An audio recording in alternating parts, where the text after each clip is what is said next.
This is Steve Snell with Gun Dog Supply, and we're talking with Evan Graham, a creator of the Smartwork Retriever Training System. And today we're just going to talk with Evan about the Smartwork system and how you use it and its origination. He developed a system a long time ago. We've had it for a long time. It's a key part of retriever training.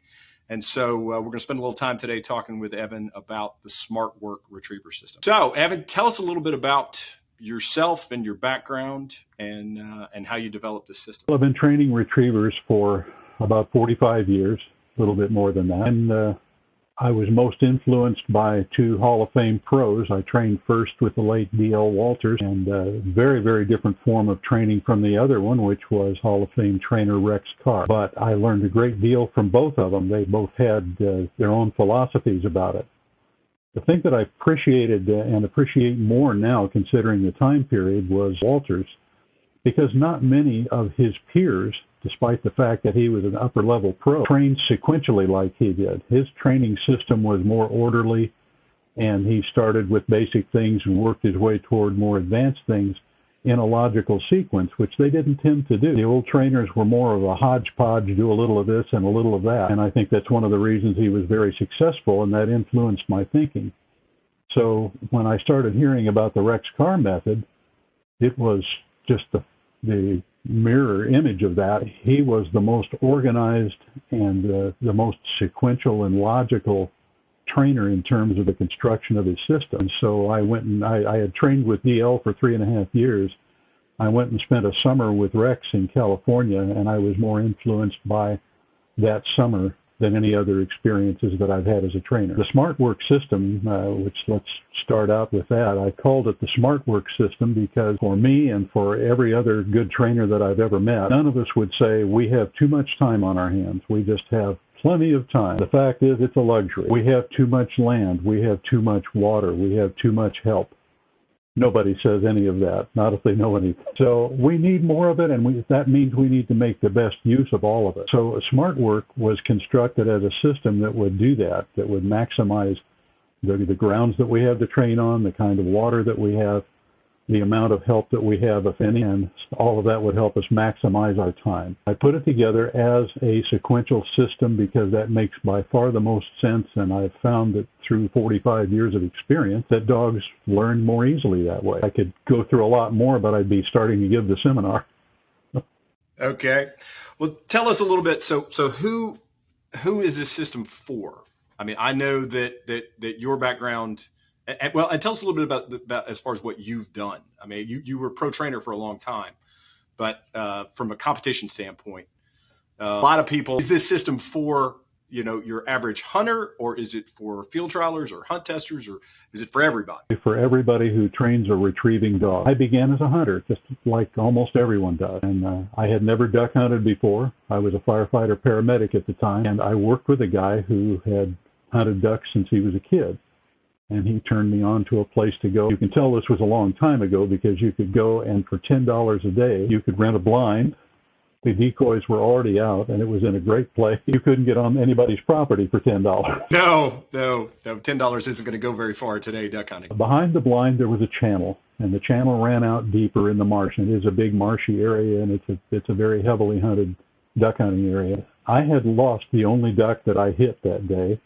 He landed across the marsh in some tules, and I knew if I went around there, I would spend the rest of my life and never come up with that duck. But I also realized that a dog could, not because I knew anything about how to train them or anything, but I just recognized that they have, noses that would smell the bird out if nothing else. As I was sitting there thinking that, I heard an outboard motor behind the blind.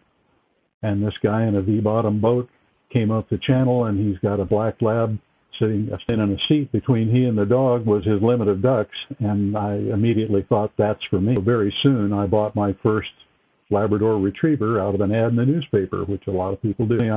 Through sheer blind luck, I had no idea what I was looking for, to be a breeder who bred pretty good dogs. Again, at the time, a pretty good dog was about $100, but she was a really good marker, very smart, and he gave me this book that the only reason anyone has anymore is for its historical value, and I still keep it in my library, but I at least got started that way. This breeder encouraged me to come to a field trial and see what they were like. There were no hunt tests at the time. What I saw out there were dogs that were under such nice, quiet control. They walked at heel to and from the truck and the test and so forth, and watched them run, and I just had such a desire to do all of that. I had no idea to get started. The book really just went a minimum of distance. There was a fellow by the name of Gary Custer who was a professional artist for Hallmark Cards. He was a dog trainer, and he trained with me, and he saw my dog run and said, it looks like, Evan, that you've got a dog there that's really got some ability but really needs some help training. And I wasn't even slightly offended by that. And I said, what do you suggest? He said, go down to my friend D.L. Walters in Lacine, Kansas, and pretend $8 a day at the time, actually. $8 a day you could train with him, and he'd teach you to train your dog. That's how I got started. Let's see, that was in the spring of one year. That was probably 76 or 77. That following spring, that same dog won a license qualifying. That's the difference. The dog didn't suddenly become a better dog, but she sure looked like a better dog because she was trained. That's what this is all about. We organize their lives through training, not so that we make them do things, but that we teach them to do things, and we do it in such a way that they have a desire to continue doing it. If you're just doing it through a heavy hand, you're doing it wrong. We have the books, but we also have the DVDs. What do you recommend for people as far as how to get started with everything? Well, my recommendation is, first of all, going to have to be based on how deep the pockets are of the client, because obviously buying the whole system costs more. But it is what I recommend. Start with the books. If you can only do one part of the system, start with the books. Smartwork Retrievers Volume 1, Smart Fetch, and Smartwork 2, Secrets of the Pros. In that order. Work Volume 1 will lay out all of the details. It does have a written copy of the puppy program, but it'll lay out in all the details with diagrams of formal basics. Starting with formalizing obedience, then force fetch, all of the steps of that, then basic handling, and then water force and swim by. That's the course of formal basics, which is about a 6-month course. Then there is early transition in there also, so it gets your dog started in moving toward fully trained dogs, fully trained skills, with those basic skills to build on. I always tell people this at my seminars. If you were going to build a house or any kind of structure, what would you start with? You'd start with a foundation. The quality of that building would depend on the quality of that foundation. That's what basics are. What you're going to do subsequent to that, however advanced you want to make the dog, will be built on the quality of those basics. When you use the word transition, is that moving from the basics into the more advanced training? When you talk about transition, you use that word a lot, but I want to make sure people understand, what you're talking about. What it is, though, and it is the broadest course of developmental training that your dog will go through. From basics to advanced is a quantum leap. I've developed a whole set of skill-building drills and exercises to take those basic skills you come out of basics with and work toward a fully trained dog. And you do that building them in phases. There's early transition, mid-transition, and late transition. You have built a lot of phases in between as you went along developing the dog. The early transitional drills, as you might imagine, are more fundamental than the mid-transition and the late transition drills. It's a very logical skill-building course. Again, critically important. If you want to end up with a dog that has all the skills, and there's no reason not to, find at these seminars people who thought maybe their dog wasn't as good as the field trial dogs and the high-titled hunt test dog, but it was just because they didn't have the education. And when we started working with those dogs, we found out they were as good as any of them. Yeah, I've always felt that there are people that will, and they'll even use field trial dogs in some sort of derogatory sort of way and talk about, well, this is a hunt dog. He doesn't do, these things. And I've always kind of thought that was, to me, it's kind of the wrong way to look at it. You can take a dog as far as you're willing to take them, if you are willing to put the work in. Yeah, if you read the Retriever Field Trial News, which is the news magazine that comes out every month for field trial competitors, twice a year they'll have an issue about the recent national. In the early part of the year, there's the National Amateur, and then the fall, there's the National Open. Take a look in there sometime if you get your hands on one, because there's an article on each dog that was a finalist, including the winner. When you read about those dogs, you'll almost always read that they're a house dog and that they're hunted. Because people don't understand that. They think these are like thoroughbred horses that are bred for racing. It's a different life. Sure. Now, I'm a big believer in that. You see, where people consider trial dogs to be one way, but they're really not. They're just dogs. Okay, so we've talked a little bit about the system and how it works. So let's talk a little bit about the seminar. So this is a basic and transition seminar. So tell us about what we're going to expect to see here, at this seminar. Yeah, the focus essentially is still going to be on transition, and that requires the most time to cover. Even when clubs hire me to just come do an early transition seminar, we inevitably end up spending some time on basics, because what we find out is the deficit in the dogs that are struggling with that work are basic. Their obedience isn't solid, their force fetch work isn't solid or was never finished, their handling work was minimized, and they just kind of skip steps to move on to the nice fancy stuff. And I understand that's human nature. It's that foundation that is faulty. And so we end up talking about basics anyway, because I need to stress to them, of course, that when you go home, don't run home and throw the more advanced stuff at them. Go finish your basics. I run into that even when they do an advanced seminar. Every mistake that's going to be made there, and I make this a regular announcement just because I've learned to do that out of experience, every mistake these advanced dogs are going to make this weekend, and I'm going to show you some of the most advanced stuff they can do. The problems are basic. They don't stop promptly to the whistle. They don't sit when they stop. They auto-cast, they pre-cast. In other words, they get up and go because they're ready to get up and go because the handler handles too fast most of the time. And they're used to not sitting there and giving you good eye contact. Instead, they get nervous about not going, so they get up and pre-cast. Can't be an accurate cast. I always enjoy looking at basics and how folks agree. There's always that flaw. There's always that part that you missed, or that part that you rushed over, that part where you felt like the dog knew what he was doing, but you were ready to move on, so you moved on, and the dog wasn't ready for it. It's always interesting to me to see how it always comes back to that. We always have people at seminars that they want to bring their dog, and they feel like the seminar is designed for training the dog. I've always felt that was not the case. For me, seminars are about training the trainer. Is that your take on that? That's exactly right. In fact, there's an announcement I make the first morning of every seminar. This is not a train your dog day. This is a train the trainer day. However, I would admonish anyone who's coming to this, if you're wondering about whether or not to bring your dog, bring him. I don't care what stage he's at. I don't care if you even have intentions to offer him as a demonstration dog or to take part. Bring him, especially those who are hunt test people or field trial people, because this is yet one more opportunity to expose them to the triggers in the field trial or hunt test environment. Only if they make mistakes there, train them. If they get noisy in the truck, train them.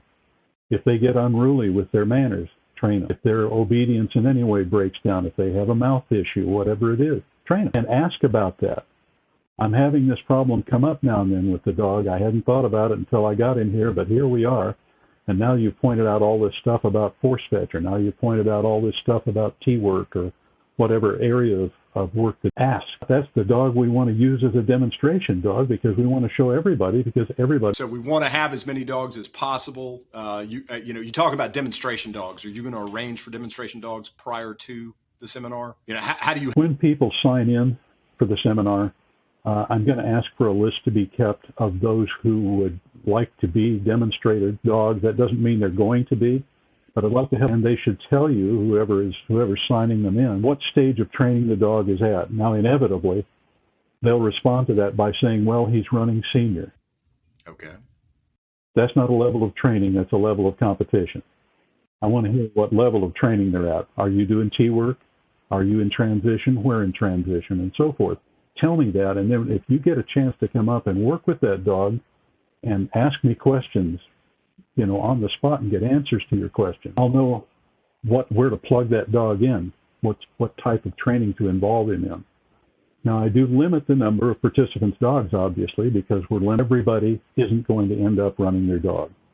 But we will know those who are willing, and we know about where they. And so when we say that we've got, we're going to set up bird boy blinds, or we're going to set up gradient blinds, or definitive casting drill, or whatever, we know dogs that are roughly in that area of training volunteers. So we get 2, 3, maybe 4 dogs who will run that drill that every dog that you run will show you something different. Anything folks should know, just anything as far as about the seminar? Is there anything particular? I know, I'm always amazed that folks, especially that haven't been to this type of event, seem to be intimidated by what they don't know, which, I've never really understood. The reason that you would come to an event like this is to learn, and it's okay not to know these things. Is there anything that you can share with folks, that'll make them feel better? I can share an experience I had last year at a seminar. This is kind of the extreme of what actually is a fairly common issue. This lady had signed up for a seminar, and she basically came there to argue with whatever I was going to say to anyone. And I always wonder about that. You did what people do when they're serious about trying to get better as a trainer. You came to learn from someone who knows how. And you came to a seminar and then argued with everything they said. I don't understand that. Did you not have anything else to do with your time this week? Well, I have seen that before. You'll see the people too that want you to either they want you to okay somebody else's method or validate it. Yeah, and I understand that. I've been through pretty much all of it. But I appreciate anybody who I see is looking to learn. Don't worry if you've made mistakes with your dog or if you're making mistakes with your dog. The thing that I'm committed to do, and to every individual who comes to the seminar, is that you're going to leave this seminar a better trainer than you were when you came. So if there's a problem, don't be embarrassed about it. Please tell me about it and we'll deal with it. It's the only way we can if we know there actually is a problem to deal with. Tell me how you've been dealing with it, and I'll either let you know you're doing the right thing, you just need to do more of it, or do the right thing. However, there's a couple of things I'd add to that and so forth. We modify it or change it outright to be more effective for you. That's the greatest thing you can get out of a seminar, in my mind. Excellent. All right. Well, we sure appreciate the time today, and looking forward to the seminar. And it was a pleasure to talk to you. Thanks again. Thank you, Steve.